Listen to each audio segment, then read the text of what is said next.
नमस्कार।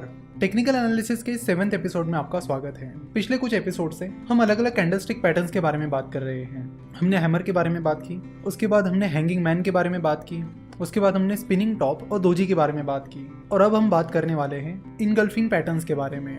अब तक हमने जो बात की यानी हैमर, हैंगिंग मैन, दोजी या स्पिनिंग टॉप, ये सारी सिंगल कैंडल्स थी। यानी एक कैंडल को देख के आप इंडिकेशन चेक करते थे कि उनसे क्या हमें इंडिकेशन मिल रहा है और उनके बेसिस पर हम देखते थे कि हम क्या पोजीशन मार्केट में ले सकते हैं। लेकिन इनगल्फिंग पैटर्न कोई सिंगल कैंडल नहीं है। इनगल्फिंग पैटर्न दो कैंडल से बनती है। जैसे कि सिंगल कैंडल पैटर्न में हम एक ट्रेडिंग सेशन या एक दिन की कैंडल का एनालिसिस करके डिसीजन लेते थे। यहाँ पर हमें 2 दिन या फिर 2 ट्रेडिंग सेशन के कैंडल्स का एनालिसिस करना होगा। तो बेसिकली 2 तरह के इनगल्फिंग पैटर्न्स होते हैं, बुलिश इनगल्फिंग पैटर्न और बियरिश इनगल्फिंग पैटर्न। तो इनके नाम से आपको पता चल ही गया होगा कि ये पैटर्न किस तरह के होंगे। तो पहले बुलिश इनगल्फिंग पैटर्न को देखते हैं। तो bullish engulfing pattern down trend में आता है और कुछ इस तरह दिखता है। इनगल्फिंग का मतलब होता है कि पूरी तरह से कवर कर लेना।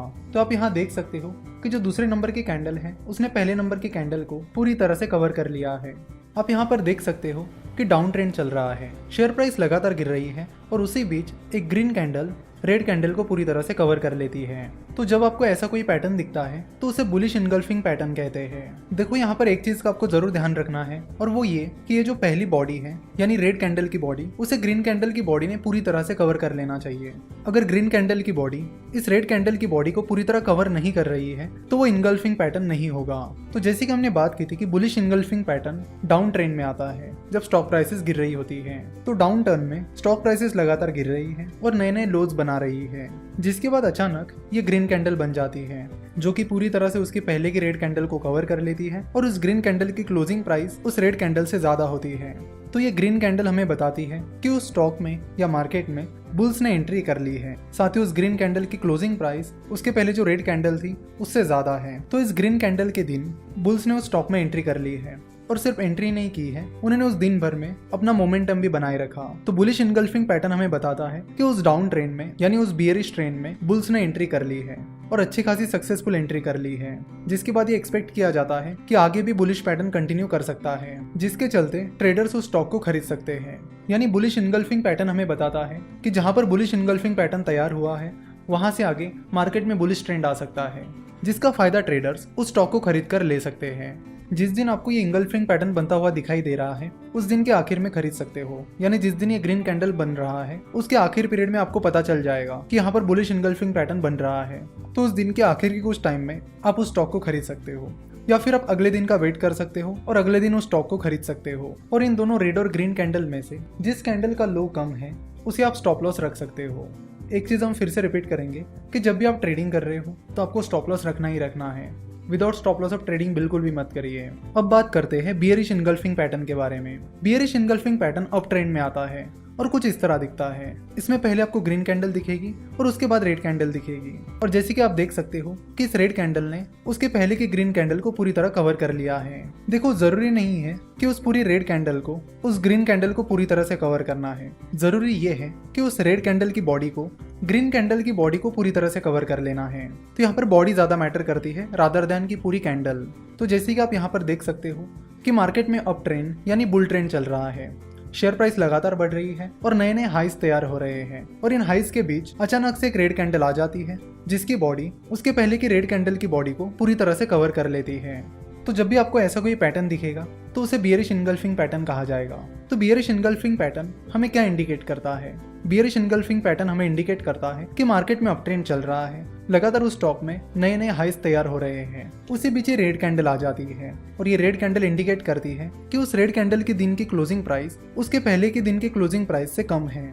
और जैसे कि आप देख सकते हो कि उस रेड कैंडल के दिन बियर्स ने उस स्टॉक में या मार्केट में एंट्री कर ली है, जिसकी वजह से ही रेड कैंडल तैयार हुई है और उस रेड कैंडल की क्लोजिंग प्राइस उसके पहले की कैंडल की क्लोजिंग प्राइस से कम है, जिससे हमें पता चलता है कि बियर्स ने उस स्टॉक में या मार्केट में एंट्री कर ली है, जिसके चलते आगे बियर ट्रेंड शुरू हो सकता है, यानी स्टॉक गिरना शुरू हो सकता है, जिसकी वजह से आपको शॉर्ट करने की अपॉर्चुनिटी मिल जाती है।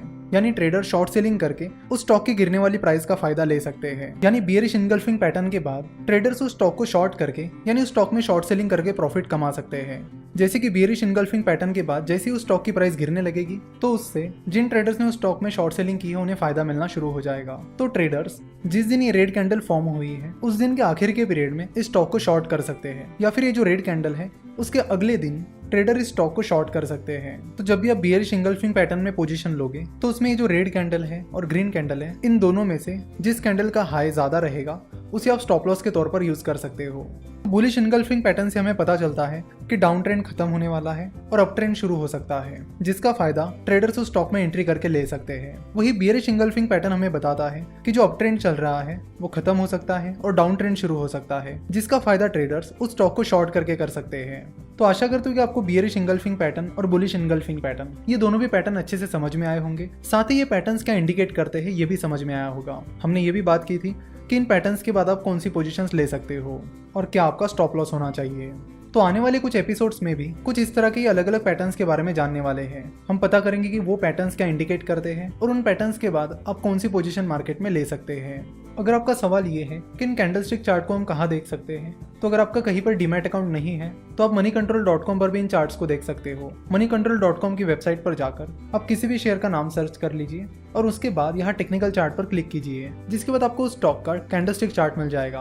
और इससे बेहतर ऑप्शन ये है कि अलग अलग ब्रोकरेज फर्म्स के अलग अलग ट्रेडिंग सॉफ्टवेयर्स होते हैं, ट्रेडिंग ऐप्स होते हैं। तो उन ऐप्स की मदद से और ट्रेडिंग सॉफ्टवेयर की मदद से आप कैंडलस्टिक चार्ट का एनालिसिस कर सकते हो। वहां पर आपको हर एक स्टॉक का कैंडलस्टिक चार्ट मिल जाएगा, जिसके बाद आप वहां पर अपना एनालिसिस शुरू कर सकते हो। आगे चलकर हम ये भी बात करेंगे कि वो कौन कौन से सॉफ्टवेयर्स हैं जो आपको आसानी से कैंडलस्टिक चार्ट का एनालिसिस करने में हेल्प करेंगे। कुछ सॉफ्टवेयर्स पेड है तो कुछ सॉफ्टवेयर्स फ्री भी है। तो आगे चलकर पैटर्न्स को समझने के बाद हम ट्रेडिंग सॉफ्टवेयर्स के बारे में भी बात करेंगे। आशा करता हूँ कि आपको आज का एपिसोड पसंद आया होगा। हमसे जुड़े रहने के लिए आप हमें फेसबुक, ट्विटर और इंस्टाग्राम पर फॉलो कर सकते हो। हमसे जुड़े रहने के लिए आपका बहुत बहुत धन्यवाद।